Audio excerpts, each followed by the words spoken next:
What is up, fam and friends? Throttle PHI here. And sa episode na to, mag-unbox tayo ng RCB VE Series for Nmax version 1.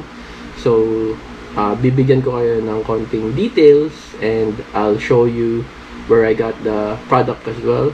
And we'll try to keep it as informative as possible. So, dyan lang kayo. Let's go!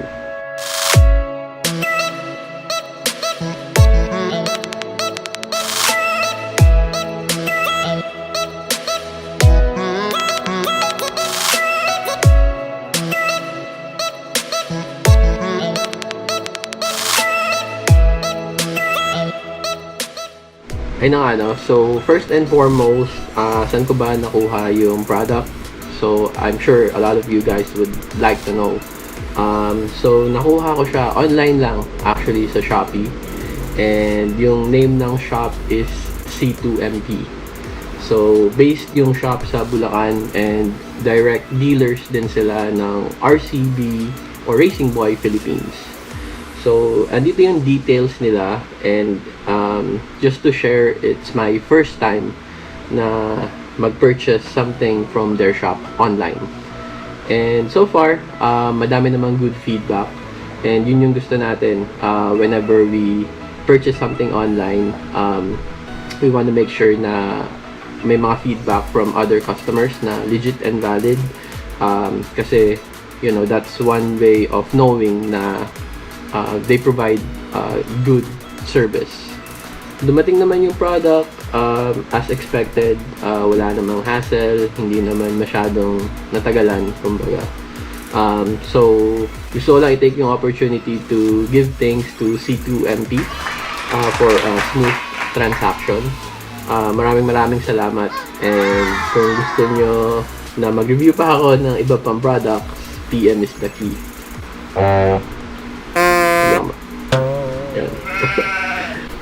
So yeah, yung experience naman namin nung when we purchased the product online, mabait yung seller or yung shop kasi nag-PM pa sila actually, trying to verify kung anong color ba talaga yung gusto namin. So initially, yung gusto naming kulay is the premium black or yung black for the VE series, kaso out of stock. So they made sure na kung gusto ba namin talaga yung white na color. So, yep, overall, thumbs up tayo doon. So, good job sa shop na yun for, you know, being, or good job sa nila, you know, for tailor fitting kung ano ba talaga yung kailangan namin na product. So, again, massive shout out and thank you. If you want to know the price or how much I got it, iba-iba kasi. So, before purchasing this product online, nag-check pa ako sa mga shops physically and sa other websites as well.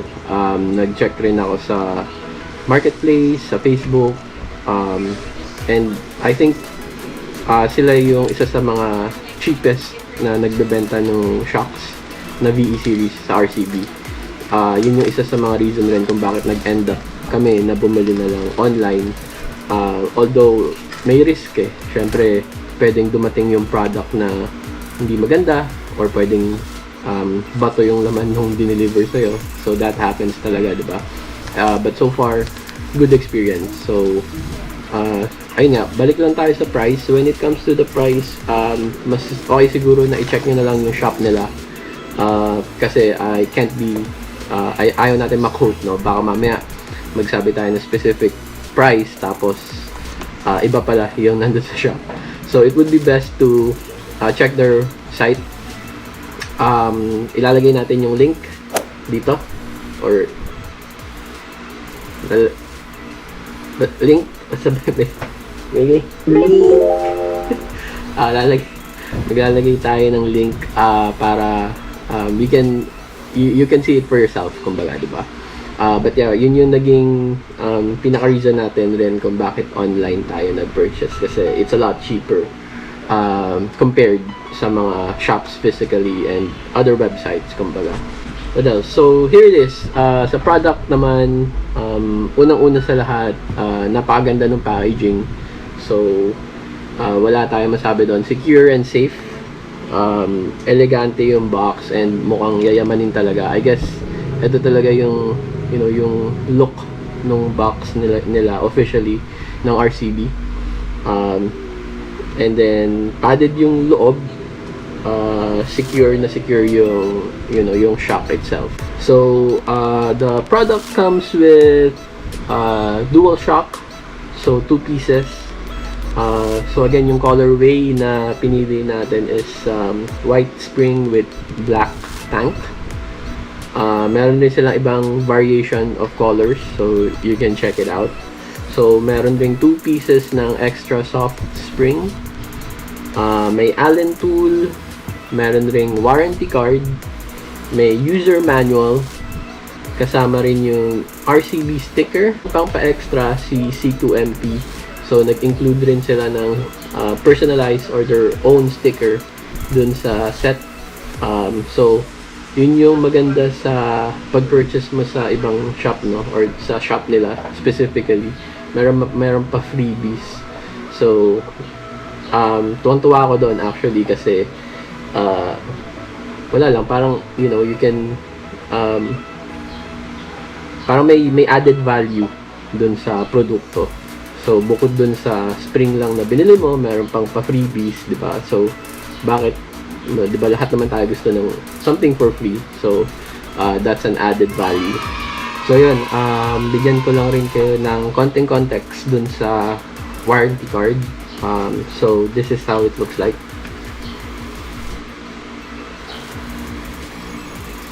Yan. So konting info about it. So basically, may warranty yung product na binili natin under RCB.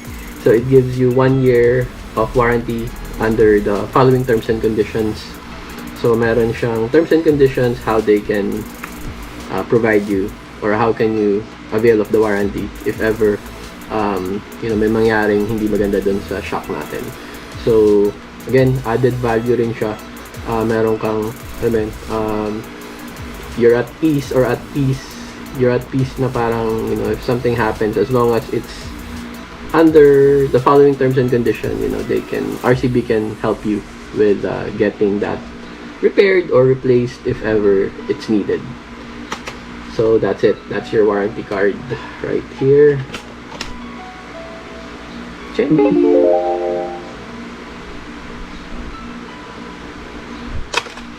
Okay, and then yung manual.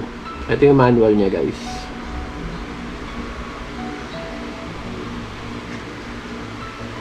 So the manual itself naman is English.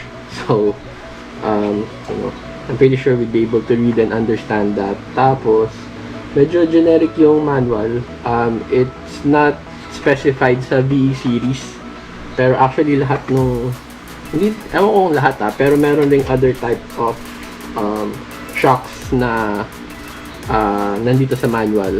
So it gives you a bit of some information and details about the product itself. Tapos may step-by-step print kung how we can install actually the shock. So yan.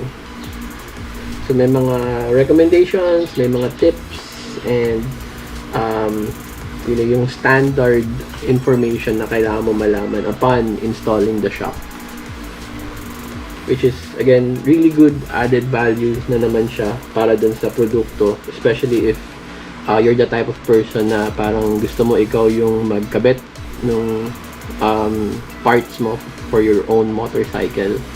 So this is really good. And this shock itself is 330mm.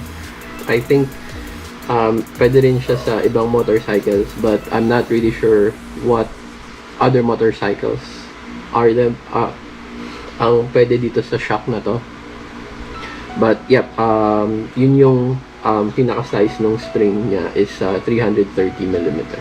Okay, so ito naman yung features ng shock na VE series. So meron siyang big damper piston diameter na 35mm, high pressure nitrogen gas type, adjustable spring reload, piston rod diameter na 14mm, forged alloy top mount, and adjustable yung length up to 5mm. So that's the max.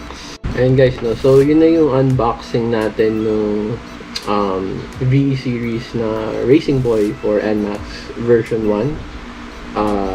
So meron pa tayong susunod na video, yung installation naman ng shop itself with AV Moto. So it's one of the best shops in the north side of the metro. I-share natin yung experience, you know, how the installation was done, and a few gawin rin natin medyo informative na naaayon sa kakayahan ng aking utak. But yeah, thank you so much if you've reached this part of the video. Please don't forget to hit the like, comment, and subscribe. Would really appreciate that. So yep, so that's it for Throttle PHI, and I'll see you on the next upload. Peace out.